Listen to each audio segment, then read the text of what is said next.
When purchasing a Mac mini, you have a chance to upgrade the Ethernet to 10 gigabit if you pay extra $100. However, for a MacBook, it doesn't have an Ethernet part. So even if you want to upgrade the network, you have no way to do that. However, you may not know, without paying one extra cent, you already have a built-in fast network connection option, and it's even much faster than the 10 gigabit Ethernet. It is the Thunderbolt port. In this video, we will discuss if you have multiple Macs, how you can use the Thunderbolt ports to establish a very fast local network. Then we will talk about if you want to integrate your super fast network into your existing network, how you can set up the routing in macOS. Okay, let's get started. On the screen, you see the screen sharing for 3 Macs. Let me start from the MacBook Pro, because this MacBook Pro has 3 Thunderbolt ports. So I can connect to these 2 Mac minis, and I can also use a 10 gigabit external adapter to connect to my existing network. Later you will see. But for now, let's focus on IP over Thunderbolt. So if you go to the setting for network, there is a interface. It is called Thunderbolt Bridge. If you go to it, you can see now it has the self-assigned IP because we haven't started configuring it yet. It cannot really connect to other Mac minis, even though I already plug in the Thunderbolt cable between these Macs. Okay, now let me start configuring the IP over Thunderbolt. Click on details. You can see this MacBook Pro has 3 Thunderbolt ports. 2 of them are now showing active. The thing we are configuring, it is a bridge. So you can think about a network switch. It has 3 ports. So this bridge is going to work just like that. Okay, I go to TCP/IP. Instead of using DHCP, let me use the manual IP configuration. Then I will give it a static IP address in the subnet 100. Give it the correct subnet mask. For router, for now, let me leave it blank. I'm good. Click OK. That's how easy it is to configure IP over Thunderbolt. The way it works is just like a regular RJ45. Nothing's different. Now we are not done yet. Let me go to this Mac mini number 1 to configure the IP address in the other end. So in the same way, go to setting for Thunderbolt bridge, go to details. You can see this Mac mini has only 2 Thunderbolt ports, and the second one is showing active. Go to TCP, then manually configure the IP address. I give it the static IP address within the same subnet 100, then of course the same subnet mask. Then I'm done. Okay, so at this moment, MacBook Pro and the Mac mini should be able to connect to each other through IP. So let me try it. From the MacBook Pro, let me run iPerf3 as a server. Run it. Okay, then from the Mac mini, let me run iPerf3 in client mode against the IP address for the MacBook Pro, which we just configured. Okay, you can see for the default parameter, which is upload, we can achieve almost 40 gigabits per second. That's already the upper limit for the Thunderbolt part. Then if I try the receiving or downloading, the same good speed, almost 40 gigabits. Then let me try 2 directions, running the download and upload at the same time. By direction, it's very good, even though it's slower than if you only run upload or download, but it's still much faster than 10 gigabit Ethernet, right? So I'm already super satisfied. In the same way, let me move on to Mac mini number 2. I will configure it very fast in the same way. Okay, configured. Then from the Mac mini number 2, if I run the same iPerf3 command, again, I'm testing the uploading and downloading at the same time. See, the connection is successful and the speed is very fast. Okay, and just to add more stress to it, let me test the speed in another way. I will run the iPerf3 testing in parallel from these two Mac Minis against the same MacBook Pro. To support that, from the MacBook Pro, I need to run two iPerf3 servers. So first one, I specify port number 5201.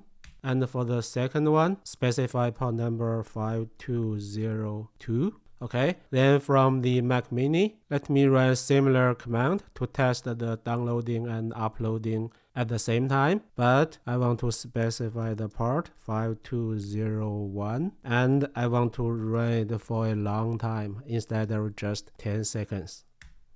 Okay, it's running. While it's running, move on to the second Mac Mini. Again, run the similar command, but against port 5202 and run it for a long time. Okay, crazily busy network traffic. So from the MacBook Pro, you can see the speed is very satisfying. For transmitting, the aggregated speed is more than 70 gigabits, and for receiving, the aggregated speed is close to 40 gigabit. Now I'm extremely happy about the speed, because even if you spend a lot of money to buy external 10 gigabit adapters, you cannot achieve this satisfying speed. So before we move on to the next section, there's one thing I want to mention. Remember, we only configured the IP address for the MacBook Pro once. I only specified one IP address. You may think because we want to connect to two different Mac Minis, we may need to specify two IP addresses for the two different Thunderbolt ports, right? No. It doesn't work that way. The reason is the IP address we specified is not for the individual Thunderbolt port. Instead, we are setting the IP for the Thunderbolt bridge. So for this MacBook Pro, even though it has three Thunderbolt ports, it only has one Thunderbolt bridge. No matter how many external Mac computers we need to connect to it, we only need to specify the IP once. Okay, now let's move on. We have a super good network among the three Macs already, but I already have existing local network, right? I have other devices. For example, I have NAS. How I can connect these two Mac Minis to the existing network instead of just enjoying the high speed within the three Macs? Let's discuss it. From the slide, you can see the upper part of the diagram is my lab environment. I have some UniFi devices. The UXG Pro is the gateway. Then I use a 8-port switch. I connect a Synology NAS to the switch already. From the right side UniFi network controller, you can see for the current network configurations, I do not have a VLAN or subnet for the 100 subnet. So which means the lower part, the 3 Macs network, they don't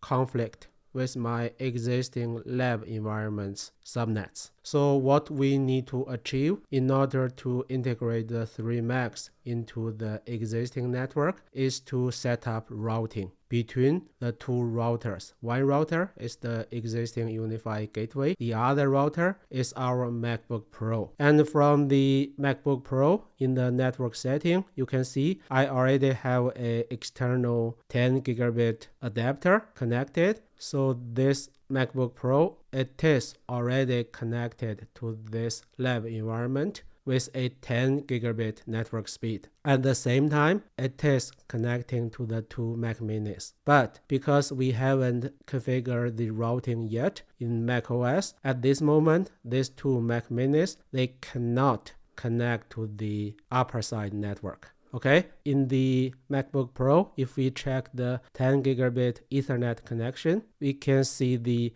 IP address, right? It's .1.10. The first thing I need to do is to create a static routing in the UniFi gateway so that my existing network devices, they know how to reach this 3 Macs. To do that, from the right side UniFi network controller, I go to settings, then routing, static routes. Then let me create a new one, give it a description. Then the device type is gateway because I want to treat this MacBook Pro as a gateway or router. The distance, give it whatever number you want. It doesn't really matter in this simple network setup. For destination network, this is important because I need to specify the 100 subnet.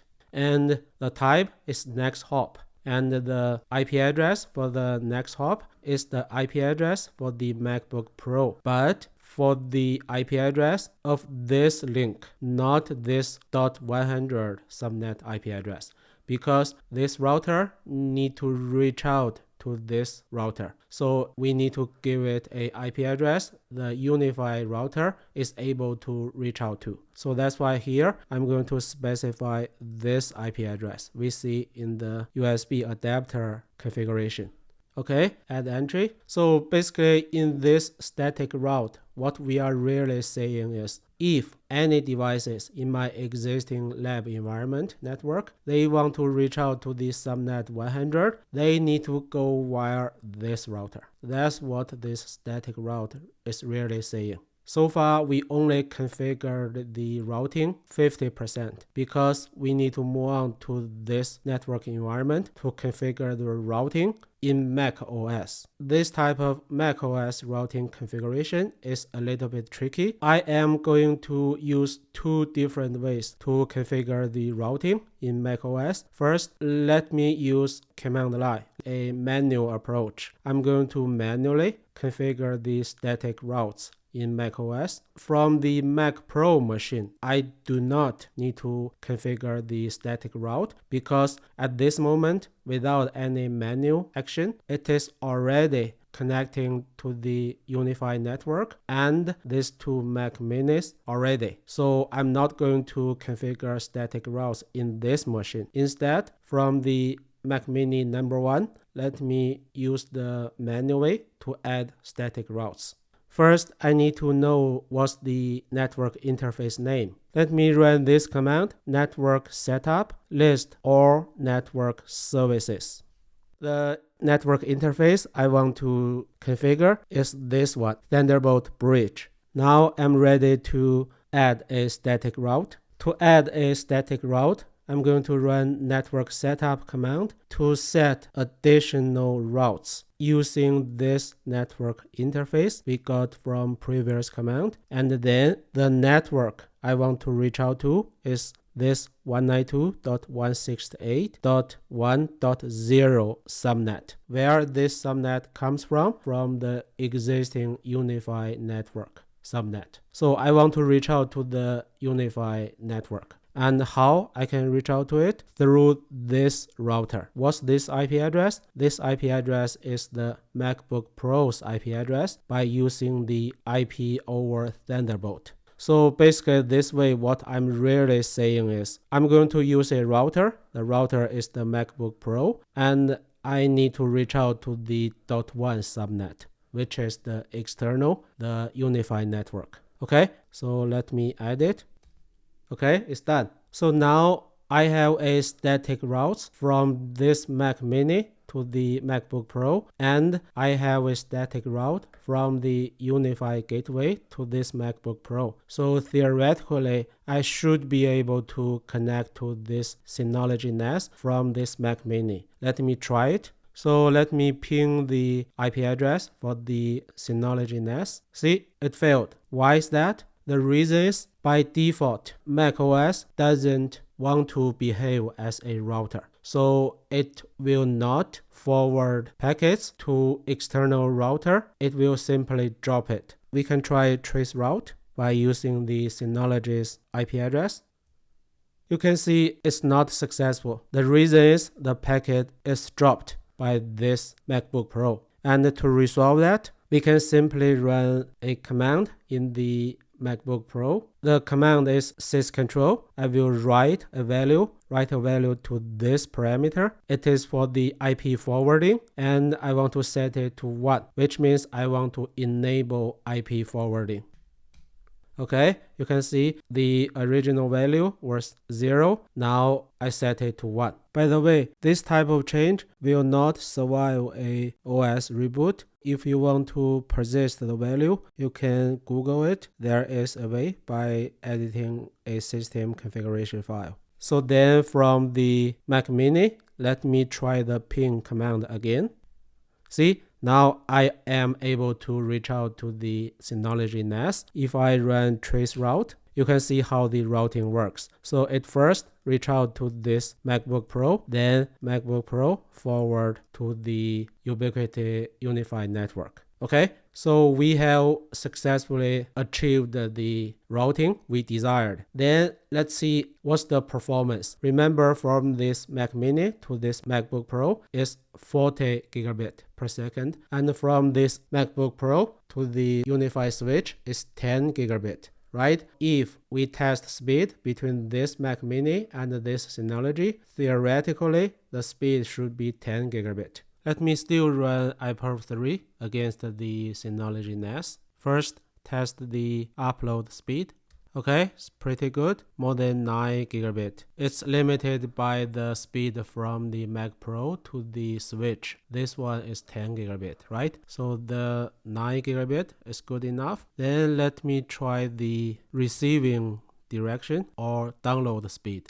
Interesting. See, now the speed is only 1 gigabit. So why is the difference? Let's think about it. So from the UniFi network controller, we add a static route.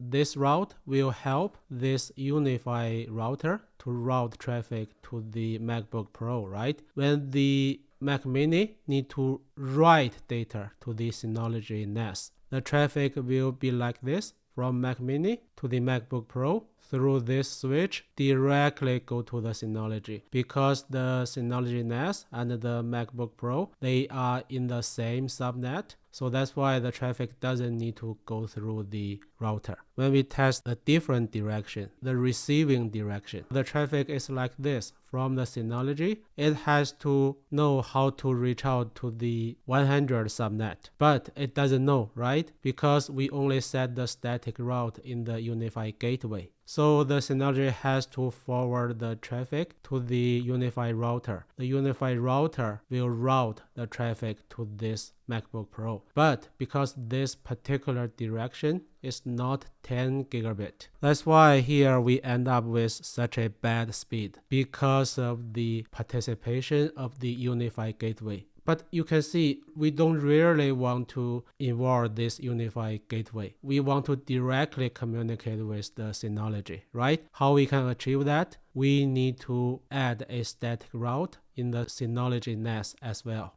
Here in this screen, I log on to the Synology web interface. I go to Setting, Network, Static Route. Here I need to create a new one. For network, I need to specify the 100 subnet. Then for net mask, it's 255.255.255.0. The gateway, I need to specify the MacBook Pro's IP address in the UniFi network. Basically the same as the one we set in the UniFi gateway for static route, right? So I will specify the same IP address. Then interface is the default interface. I'm good. Create, apply. Okay. Now this Synology should be able to directly talk to the Mac Mini in the 100 subnet. Let's validate it. So from the Mac Mini, let me run the exact same command. Test the receiving speed.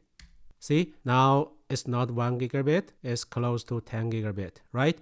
So after this back and forth testing, we are good with this Mac Mini number 1 by manually creating the static route within Mac Mini. Let's move on to Mac Mini number 2. For this Mac Mini, I want to try another way, a much more simpler way, because I don't want to manually create static route within macOS. I want to directly set router, because for this lower part, 3 Mac network, the MacBook Pro is the router, right? So why not we simply set the router in the IP over Thunderbolt setting? So let me do it from the Mac Mini number 2. For the Thunderbolt bridge, click Details. For TCP IP, remember we leave this router blank previously, right? Now let me set the router. Here I need to give the IP address for the MacBook Pro, more specifically the IP address in the subnet 100. So this is the IP address I want to give, the 100.30. Okay. Yeah, it's done. Let's validate it. So from the Mac Mini number 2, let me connect to the Synology NAS by using iPerf3. So the IP address is the Synology IP address. This time, let me test the two directions at the same time. If we do it at the same time, it's not as good as do it separately, but at least one direction is close to 10 gigabit. Of course, we can optimize it furtherly. For example, we can manipulate the jumbo frame setting, right? But in the interest of time, I won't show you the details. So we are done with the second part as well. Let me summarize what we did in this video. So in the first part, we set up the IP over Thunderbolt. We didn't use the Wi-Fi or RJ45 part of the Mac Mini. Instead, we simply used two Thunderbolt cables, connected the two Mac Minis to the MacBook Pro. Then we achieve very good 40 gigabit per second network speed. Then in the second part, we moved furtherly. We connected this new network with the existing network by using the Mac Pro as the router. We tried two different ways to set up the routing. First way, in the Mac Mini number 1, we set it up using the command line manually. For Mac Mini number 2, we set it up by simply using the MacBook Pro as the router. Then don't forget, in the UniFi gateway, we set up the static route, and we also set up the static route in the Synology NAS just to improve the routing. Okay, this is the end of the video. Thanks for watching.